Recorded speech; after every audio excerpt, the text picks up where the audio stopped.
अमिताभ बच्चन ने 2 बच्चों को गोद लिया है। जी हाँ, आप सभी जानते हैं कि कोरोना काल में सभी सेलिब्रिटी अपनी अपनी तरफ से जो बन पड़ रहा है उस तरह की मदद कर रहे हैं।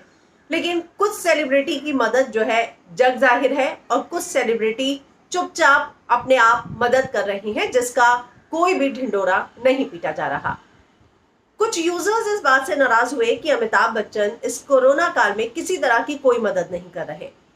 ट्रोलर्स को जवाब देते हुए अमिताभ बच्चन ने अपना एक लंबा चौड़ा ब्लॉग लिखा और उसमें उन्होंने ये नहीं बताया कि कितने पैसों की मदद की, लेकिन कई किसानों का कर्जा माफ किया। पिछले साल 1 या 2 महीने तक 4 लाख लोगों को खाना खिलाया। अभी भी हर रोज जो है लगभग 5,000 लोगों को दिन रात का खाना वो खिला रहे हैं। उन्होंने कहा कि मैं उन लोगों में से नहीं हूं जो मदद करके बताऊं, मैं जिसकी मदद करता हूं उसे ही पता होता है या फिर मुझे पता होता है। उन्होंने ये भी कहा कि अभिषेक और श्वेता ने पुलवामा में शहीद हुए लोगों का भी जो है कुछ योगदान दिया था।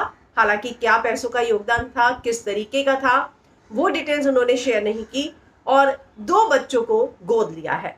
तो उन्होंने एक लंबा चौड़ा जो है पोस्ट लिखा और उन्होंने कहा कि बीते कई सालों से मैं और मेरे परिवार ने चैरिटी की है। हालांकि हम पैसों के बारे में किसी को बताते नहीं। किसान का कर्ज उतारने के साथ ही अभिषेक और श्वेता ने पुलवामा अटैक में शहीद हुए सैनिकों के परिवार की भी मदद की थी।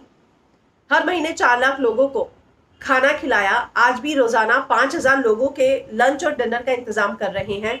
इतना ही नहीं, फ्रंटलाइन वर्कर्स, पुलिस, हॉस्पिटल में मौजूद हजारों लोगों के लिए मास्क और पीपीई किट डोनेट कर रही हैं। साथ ही उन्होंने ये भी कहा कि प्रवासियों को, जी हाँ, घर पहुंचाने वाली सिख कमेटी में भी डोनेट किया। आप सभी जानते हैं कि उन्होंने 2 करोड़ रुपया जो है दिल्ली सिख गुरुद्वारा कमेटी में भी डोनेट किया है। 2 बच्चों को उन्होंने अडॉप्ट किया है और उन्हें हैदराबाद के एक ऑर्फनेज में रखा है।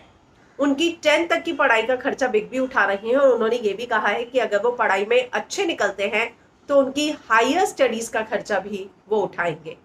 तो इस तरीके से उन्हें अपने ब्लॉग में ये सारी जानकारी तब देनी पड़ी जब बहुत सारे लोग जो है उन्हें इस बात के लिए ट्रोल कर रहे थे। उन्होंने कहा कि ये एक ऐसा प्लेटफॉर्म है जहां मैं अपनी बात रखना पसंद करता हूं, लेकिन अब जिस तरीके के निंदा करते हुए और जो कमेंट आते हैं, कई बार तो मैं डर जाता हूं कि कुछ पोस्ट करूं भी या नहीं। ऐसा नहीं है कि मुझे या मेरे परिवार को फर्क पड़ता है, लेकिन बात यह है कि हम चैरिटी करते जरूर है, लेकिन उसके बारे में बताना हमें पसंद नहीं। फिर इन सभी चीजों का खुलासा करते हुए उन्होंने वो सारी चीजें बताई जो उन्होंने पिछले कई सालों में इस समाज की मदद के लिए की है। और इसी दौरान उन्होंने ये भी बताया कि उन्होंने 2 बच्चों को भी गोद लिया है जिन्होंने कोरोना में अपने माँ बाप को खो दिया था।